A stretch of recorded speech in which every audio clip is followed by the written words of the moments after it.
अरे जिस पर तुम जैसे शैतान का साया हो और तुम्हारे बारे में सब जानने के बाद भी वो तुमसे हाथ मिला रहा है, वो कुछ भी कर सकता है। आप अपनी हद पार कर रहे हो मिस्टर सिंह। और जो पकार है, तू क्या मुझे मेरी हद बताएगा? है जाकर कह देना उसे कि डैम प्रोजेक्ट का सपना देखना छोड़ा, क्योंकि अगर उसकी तरफ आंख भी डाली ना तो आंखें निकाल लूंगी। आप ईशान को नहीं ला सके, ये नहीं हो सकता। आप कहे और वो आपकी बात ना माने, ये हरगिज़ नहीं हो सकता। अरे वो तो आपकी एक आवाज पर दौड़ा दौड़ा चला आएगा।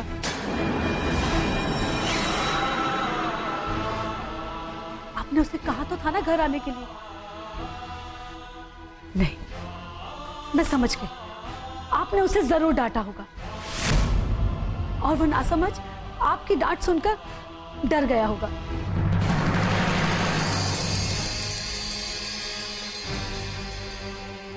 क्या जरूरत थी उसके साथ चिल्लाने की? प्यार से भी तो बोल सकते थे ना। अरे आपने अगर प्यार से बोला होता तो वो जरूर चला आता।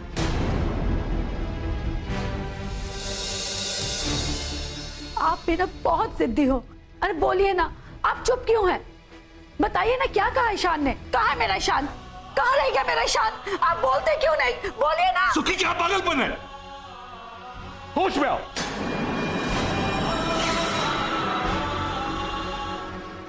मैं तो होश में हूं, पर ये बताइए मेरे ईशान ने क्या कहा? अरे कहता तो तब, अगर वो मुझे मिलता। ईशान भैया आपसे नहीं मिले बाबूजी? तो इसे क्या लगता बेटा, अगर वो मुझे मिलता तो मैं उसे लेकर नहीं आता? भले ही वो मेरे साथ जुबान दराजी करता, लेकिन मैं प्यार से कान पकड़कर उसे घर ले आता।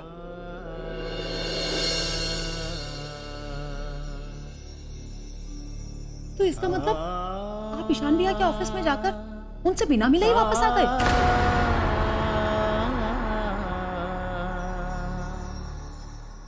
हाँ, क्योंकि वहां ईशान की जगह मुझे टोनी मिला।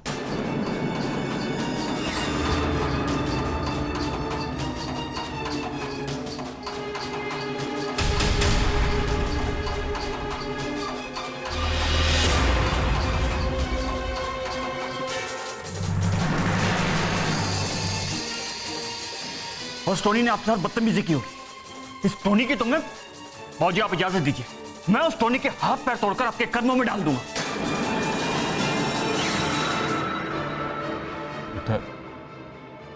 बाबूजी, आप कुछ बोल क्यों नहीं रहे? बाबूजी, आपको मेरे सर की कसम, बताइए ना, टोनी ने क्या कहा? कोई हमारे बाबूजी से बदतमीजी करता रहे, यह हम हरगिज बर्दाश्त नहीं करेंगे। चल रणबीर। अक्कू, रणबीर, रुक जाइए। रणबीर, ये आप लोग क्या कर रहे हैं? देखो, अगर आप लोग भी ऐसा करेंगे तो टोनी में और आप लोगों में क्या फर्क रह जाएगा? तो आप क्या चाहती हैं भाभी?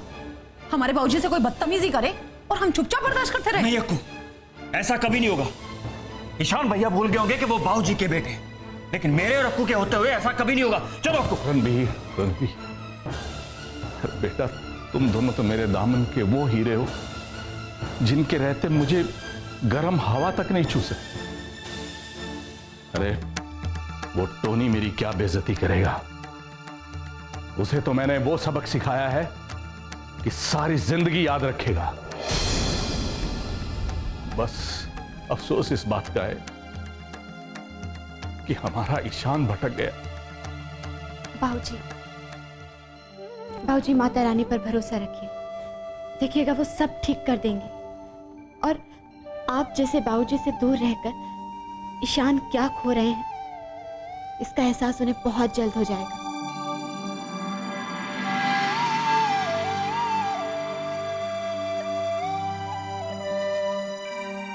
माता रानी करे जो तुम कह रही हो ना पुत्र, वो सही हो।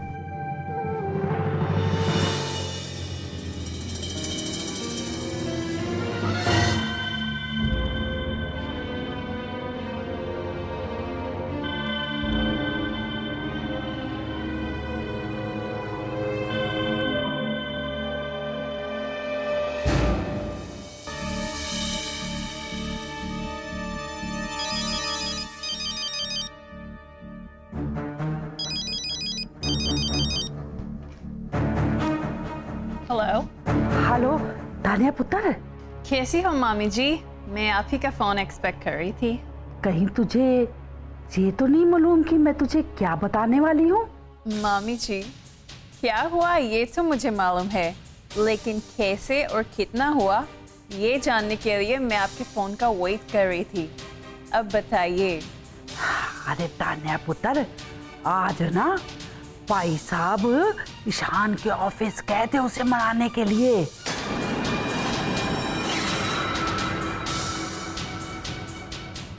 रुक।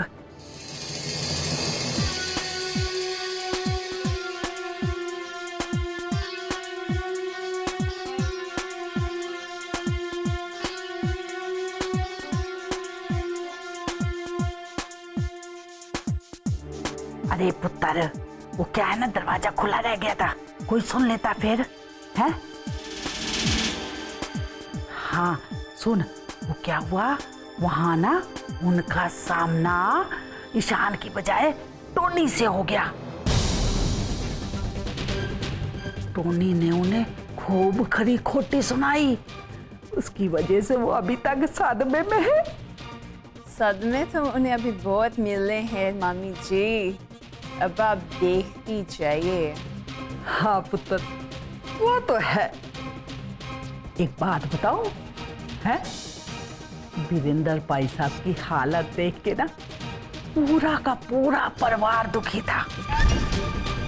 अब मैं भी बेचारी क्या करती है, अब परिवार के बीच में बैठी हूँ तो दुखी होने का नाटक तो करना ही पड़ता है ना। ओहो मामी जी, आप तो बहुत भारी ड्रामेबाज हैं। अब क्या करूं पुत्र, ये सब करने के लिए ड्रामेबाज तो बनना ही पड़ता है ना। वैसे और क्या बात हुई? पुत्र, उन्होंने साफ साफ तो कुछ नहीं कहा, पर हाँ उनकी बातों से तो ऐसा लग रहा था कि वो काम को किसी और तरीके से कराने वाले हैं। उनको अपने तरीके बदलने दीजिए मामी जी, कोई फर्क नहीं पड़ने वाला है, क्योंकि अभी उन्हें चैन ही नहीं मिलने वाला है। बस अब आप देखती जाइए मामी जी, हर हफ्ते उन्हें एक नया शौक मिलने वाला है।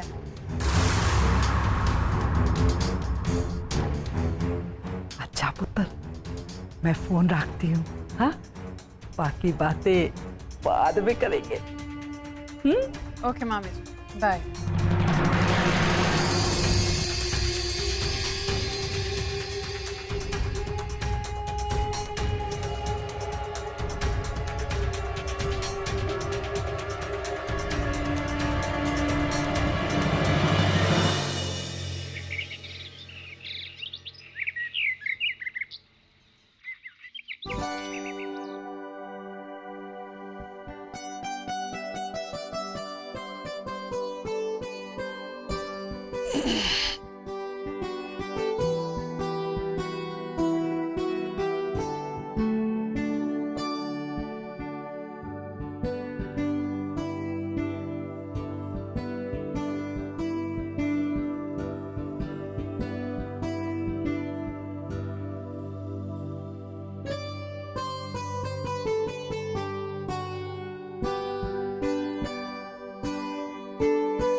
मैं चाय बना कर लाता हूं। क्या हुआ, आप हंस रही हैं? और नहीं तो क्या। आप बात ही ऐसी कर रहे हैं।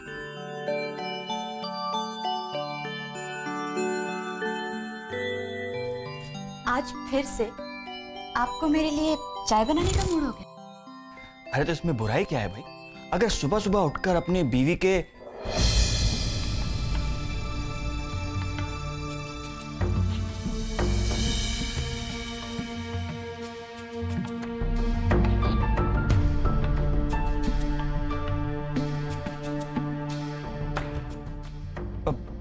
मेरा मतलब है कि अगर अपने प्यारे से दोस्त की मुस्कुराहट दिख जाए तो दिन अच्छा जाता है। और आपने तो इतनी अच्छी मुस्कुराहट दिखाई है, तो मेरा भी फर्ज बनता है कि मैं आपको अपने हाथ की गर्मा गर्म चाय बनाकर पिलाऊं। बातें बनाना तो कोई आपसे सीखे। मुझे तो लगता था कि आप बहुत शांत रहने वाले इंसान, लेकिन अब समझ में आ रहा है कि आपसे बातों में कोई नहीं जीत सकता।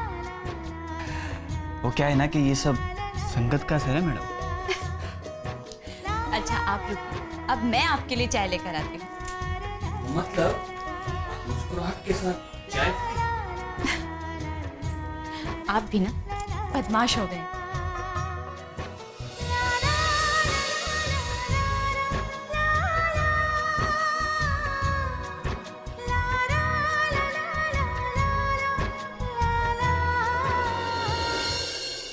भाई सुखी जी वो खन्ना साहब आए थे ऑफिस में और वो कह रहे थे कि किसी पंडित जी से एक तारीख अच्छी सी निकलवा के अक्कू और हर्ष की एंगेजमेंट कर देते हैं।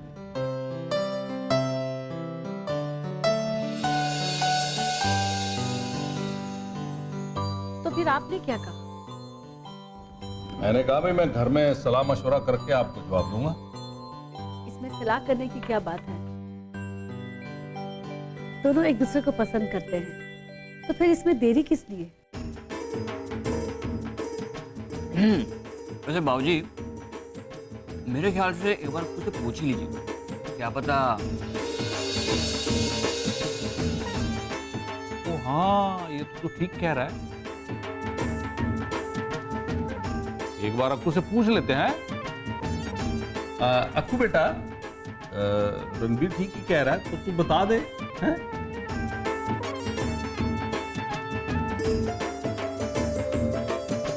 अब तुझे तो पता ही है कि जो तू कहेगी तेरे बाबूजी वही करेंगे, है ना? तो मतलब कर देना हर से तेरी एंगेजमेंट। बाबूजी जैसा आप ठीक समझे। हैं?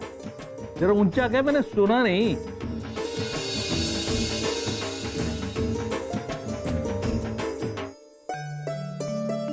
बाबूजी आप भी ना, अक्कू के कहने का मतलब है कि उसे मंजूर है। अब आपके सामने मना थोड़े ना करेगी। ओह अच्छा। देखा बाबूजी, ये आपकी वजह से ना नहीं कर रही है। हाँ। वैसे अगर इसको लड़का पसंद नहीं है तो और लड़का देख लेते हैं, कोई अच्छा लड़का। देखिए आप चुप रहिए। मेरे होते हुए मैं अक्कू की खिंचाई नहीं होने दूंगी। अच्छा, उत्तर मैं जानती हूँ, तू अपने बाबूजी के सामने उनकी बात को नहीं टालेगी, पर फिर भी अगर तेरे मन में किसी भी तरह की शंका है तो बता दे। अम्मा, आप तो खामखा इमोशनल हो रहे हो। बाबूजी, आवाजें आ रही है ना अंदर से? किसकी आवाज आ रही है? लड्डू फूटने की। अरे हाँ, आ रही है। ठक है ना?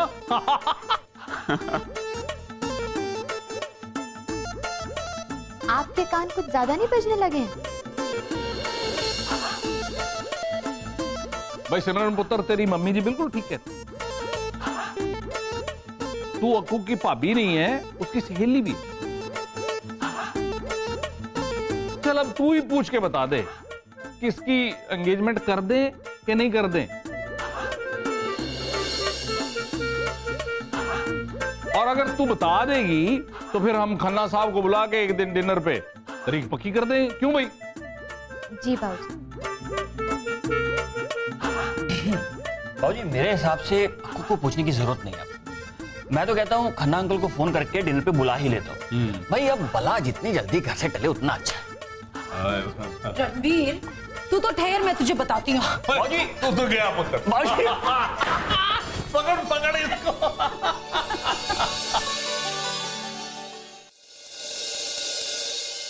बॉबी साहब मेरा प्रमोशन करवा रहे हैं ना आप? करा रहे हैं मतलब, बस समझो हो गया। वो तुम्हें किसी ने बताया नहीं अभी तक? नहीं सर जी, मुझे किसी ने नहीं बताया। वो तुम चिंता मत करो, फूफा जी खुद आके कहेंगे तो तुम्हारा प्रमोशन हो गया। क्या बात कर रहे हैं सर? बड़े सर? बड़े सर? वो बड़े सर होंगे वो तेरे, वो मेरे तो फूफा जी हैं। और एक बात बोलूं, वो मेरी बात को कभी टालते नहीं हैं। सर तो आप मेरी भी प्रमोशन करवा दीजिए। ओहो, और तुम चिंता मत करो, और ये सब तो मैं रणवीर को बोल दूंगा, हो जाएगा तुम्हारा काम। आप रणवीर सर को कह देंगे और मेरा प्रमोशन हो जाएगा। वो कहूंगा नहीं पगली, ऑर्डर दूंगा ऑर्डर, और मेरा ऑर्डर कोई ना माने ऐसा हो नहीं सकता। Good morning sir. ओह क्या काम करते रहते हो 24 घंटे? चलो चपलूसी करते रहते हो, चलो चलो काम करो अपना। ओ मैडम काम करो अपना।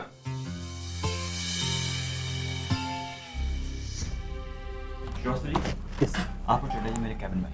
श्योर।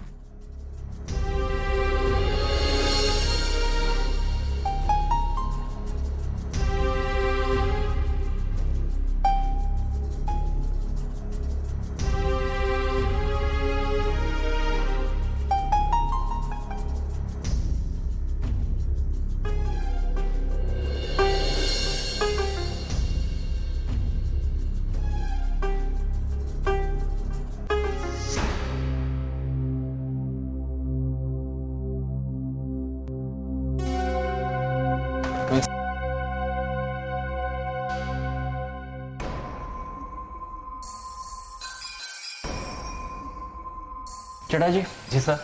आपने हमारी लीगल टीम से मीटिंग फिक्स की? हाँ जी बिल्कुल करवा दी। देखिए हमने बहुत कोशिश की कि इस मैटर को कोर्ट तक ना जाने, पर अब यह तय है कि ये मैटर कोर्ट तक जरूर जाएगा। ईशान भैया को लाने की आखिरी कोशिश भी बेकार हो गई है। मैं समझा नहीं सर, आखिरी कोशिश मतलब जब बाबूजी को पता चला कि ईशान भैया टोनी के साथ काम कर रहे हैं तो उनसे रहा नहीं गया। वो उसे लेने के लिए उनके पास गए, पर ऐसा हो नहीं सका। कमाल है सर, बड़े साहब के जाने के बाद भी वो वापस नहीं आए। ऐसा कैसे हो सकता है sir? Even I can't believe sir. Ishaan ji चाहे जिसे भी एटीट्यूड में रहे, लेकिन बड़े सर की बात वो कभी नहीं टालते थे। एक्चुअली ईशान भैया बाबूजी को मिले ही, वहां टोनी उन्हें मिला। खैर अब इस मुद्दे पर बात करके क्या फायदा, हम पॉइंट पर आते हैं। आप बिल्कुल फिक्र मत करिए सर, अगर ये मामला कोर्ट तक जाता भी है तो हमें कोई फर्क नहीं पड़ेगा। हाँ ये हो सकता है कि प्रोजेक्ट थोड़ा डिले हो जाए। मुझे बात नहीं समझ में आ रही सर। और वैसे भी ये प्रोजेक्ट तो उनको मिलने से रहा। आप सही कह रहे हैं, ये प्रोजेक्ट उनको नहीं मिलेगा। ये ईशान साहब को ये सब करके क्या हासिल होने वाला है? पर ये मैं भी जानता हूं अच्छी तरह से, और मैं ये भी जानता हूं कि ईशान भैया का इस प्रोजेक्ट में कोई इंटरेस्ट नहीं, और वो जो भी कुछ कर रहे हैं ना, ये टोनी उनसे कर रहा है।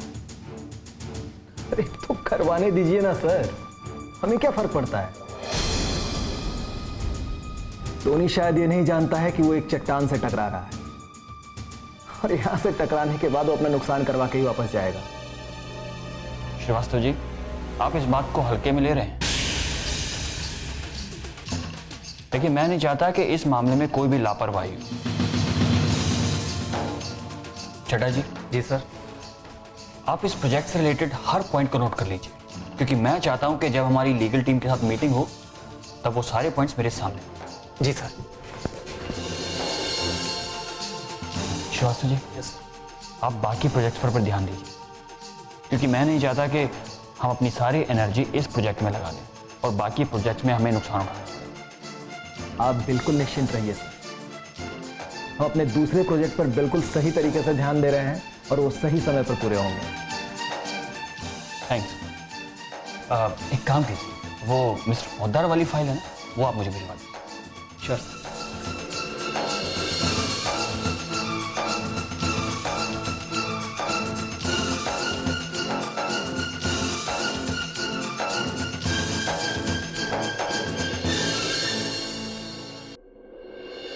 तो क्या सोचा आपने टोनी साहब? सोचना क्या है अग्रवाल साहब, आप तो जानते ही हैं हमारे ईशान साहब ने सत्यवादी हरिश्चंद्र के रास्ते पर चलने की कसम जो खा रखी है। वो तो मैं पहली मीटिंग में ही समझ गया था। मेरा तो मन हुआ उसी दिन कह दूं, ईशान साहब इतनी ज्यादा सच्चाई से ना केस नहीं जीते जाते। फिर मेरे खुद के अंदर से आवाज आई, यार ओपी मुझकी सलाह मत दे, कदर नहीं होगी। क्या बात है अग्रवाल साहब, आपका सेंस ऑफ ह्यूमर भी कमाल का है। अब तानिया ने मुझे ईशान के बारे में पहले ही बता दिया था, और फिर ईशान के बाप के साथ मैं कई साल काम भी कर चुका हूं। दोनों बाप बेटे में बहुत ज्यादा फर्क नहीं है, दोनों एक जैसे हैं, सच्चाई के रास्ते पे चलने वाले। फिर तो हमें इस पूरे केस के दौरान इस बात का खास ध्यान रखना होगा कि मिस्टर ईशान सच बोलकर कहीं कोर्ट में हमारा बना बनाया खेल न बिगाड़ दें।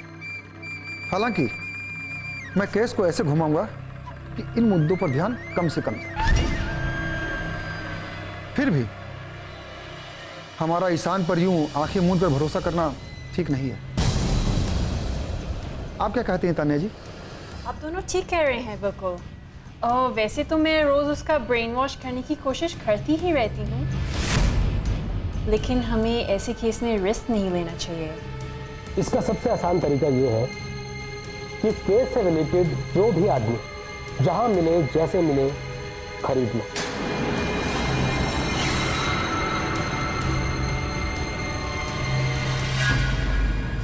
माना कि आज के बिजनेस वर्ल्ड में उनका बड़ा नाम है, ये भी माना कि वो एक परफेक्शनिस्ट हैं, और ईशान ये मत भूलो कि कोई भी कॉन्ट्रैक्ट या एग्रीमेंट ऐसा नहीं होता जिसमें ऐसा क्लॉज ना हो जिसको चैलेंज किया जा सके। जरूरत होती है तो बस एक उस शार्प नजर की जो वो कमी ढूंढ सके।